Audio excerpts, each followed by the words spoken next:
va vraiment bien. Donc, oui, pendant des années, j'étais incapable de dire que j'étais heureux dans la vie. Puis là, je peux dire que oui. Fait que bienvenue dans ma cave. C'est plus un débarras que d'autres choses.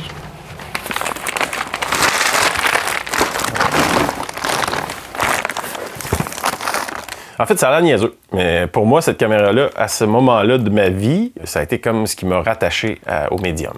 C'est avec ça que j'ai fait mes premiers petits films, les premiers petits tests. C'est le gars tout à l'heure qu'on a été livré à la caisse d'alcool. Les Racamés sont nés. Après les Racamés, il y a eu le Festival du documentaire. J'ai rencontré mes amis préférés du monde entier, Ariane et Émilie.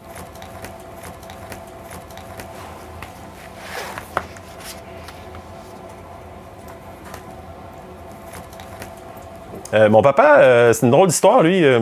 Il sait pas c'est qui son père. Puis quand je demandais à ma grand-mère paternelle c'est qui le père de mon père, elle voulait pas me répondre. C'était comme hors de question. C'était comme, je parle pas de ça.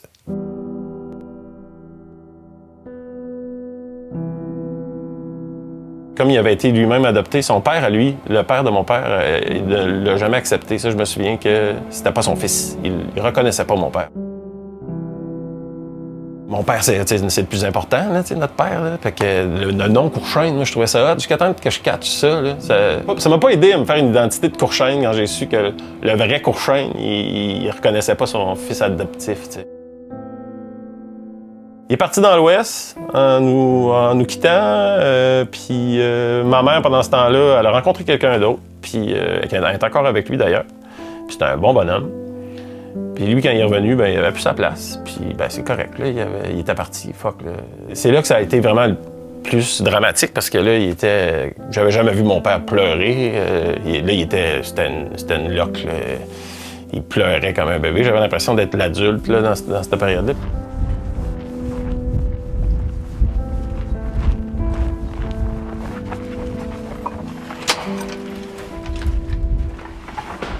Allô? Salut!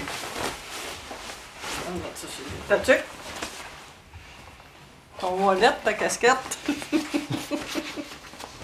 T'as-tu faim? Oui, en effet. J'avoue que... C'est la première fois que on a fait Watcher. C'est la première fois. C'est quelqu'un qui avait un grand cœur puis tout ça, mais il y avait un problème. Tant il y a aussi longtemps que tu n'aurais pas ton problème, là. Il a fallu qu'il prenne qu'il consulte un psychiatre. Jamais qu'elle a bitché mon père, malgré toutes les conneries qu'il a faites. Là, ça a tout, fait que je pense que si ce respect-là existait dans tous les couples aujourd'hui, ça serait cool.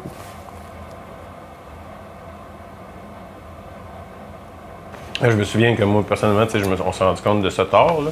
Ben, je pense que je vous ai toujours caché. J'ai jamais voulu que vous ayez connaissance de ce qu'il avait de l'air et ce qu'il faisait quand il était en boisson, tu sais.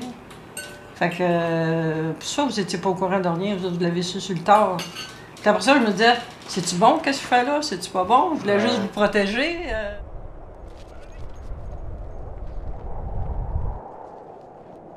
Je pense que tout le monde vit ça un peu, là. Mais j'ai été longtemps pas en vouloir à ma mère, là, de m'avoir trop protégé, d'avoir catché tard que c'était...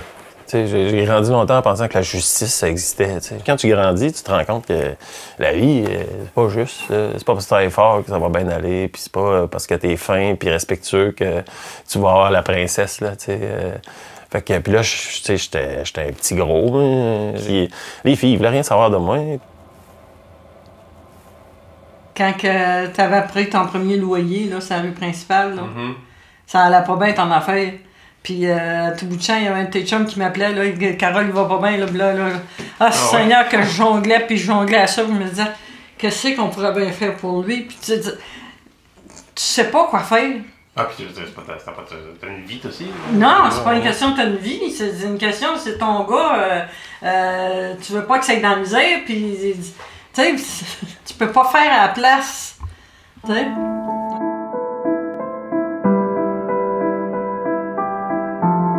Après ça, il est allé rester à ICAL 8, chauffer taxi, son pattern. c'était de ramasser son cash puis d'aller en Thaïlande. Et puis là-bas, il faisait affaire avec des prostituées.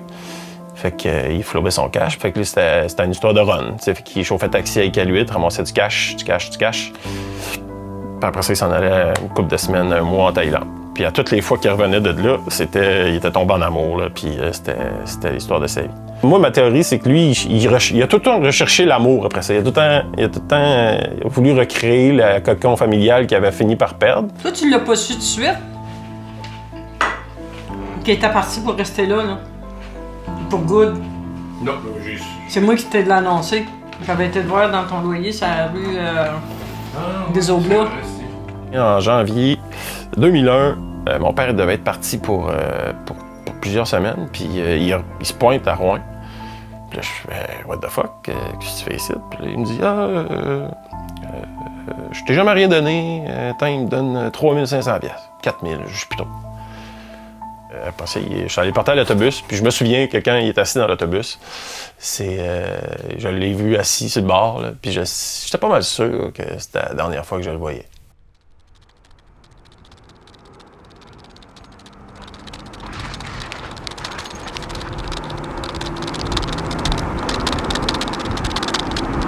La première affaire que j'ai faite avec l'argent,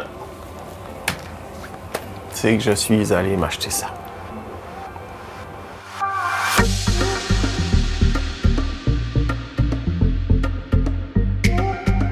Février 2007, je suis allé en Thaïlande avec mon amie Ariane Gélina. On est allé au Joli Môme. On est allé à la recherche de mon père. On est reparti.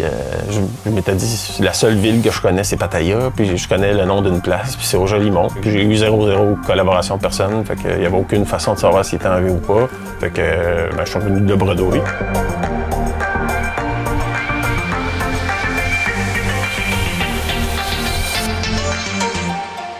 Ben, de tout sacrifier pour ça, je pense que ça n'a pas de bon sens. Moi-même, là, dans ma vie sentimentale, ça n'a pas été... J'avais aucune confiance en moi, tout ça. Fait que, avec les filles, ça n'a jamais été trop génial. T'sais. Mais même aujourd'hui, je me surprends en main, je fais plein d'activités physiques. Je suis dans le bois tous les matins avec mon chien. Oui, j'aimerais ça là, que ça arrive. Là. Je l'ai été en amour, puis c'est le fun. Puis je pense que c'est le plus beau sentiment que j'ai vécu de ma vie. Là. Puis je me souviens quand je m'étais fait sacrer là, j'en ai braillé, mais je braillais, puis à ce moment-là, je me disais, si c'était à refaire, je la referais. Parce que c'était tellement cool d'être en amour, tu sais, puis de la passion, puis ces affaires-là. Tu sais, je l'avais pas vécu, je l'ai vécu tard, tu sais, j'étais rendu, j'avais 40 ans, la première fois que j'étais vraiment en amour, là, tu sais, par-dessus la tête. Je l'ai vécu assez pour aimer ça, puis avoir envie de vivre ça, cette symbiose-là, de pas être tout seul, de pouvoir compter sur quelqu'un, puis tout. Fait que je peux comprendre qui est tendu vers ça, mais de là à tout sacrifier pour ça, non. Ouais, mais regarde, un peu, on va te trouver des photos, là. Elles sont où? Regarde, amour artificiel. Ça, c'est mon père avec sa blonde artificielle. Et quand il est retourné en Thaïlande, est-ce qu'il avait son propre racket à lui de prostitution? Parce que de l'argent, il en a ramassé. Fait que, est-ce qu'il y avait assez d'argent de coller pour pouvoir survivre là-bas quelques années tout en faisant travailler je sais pas qui?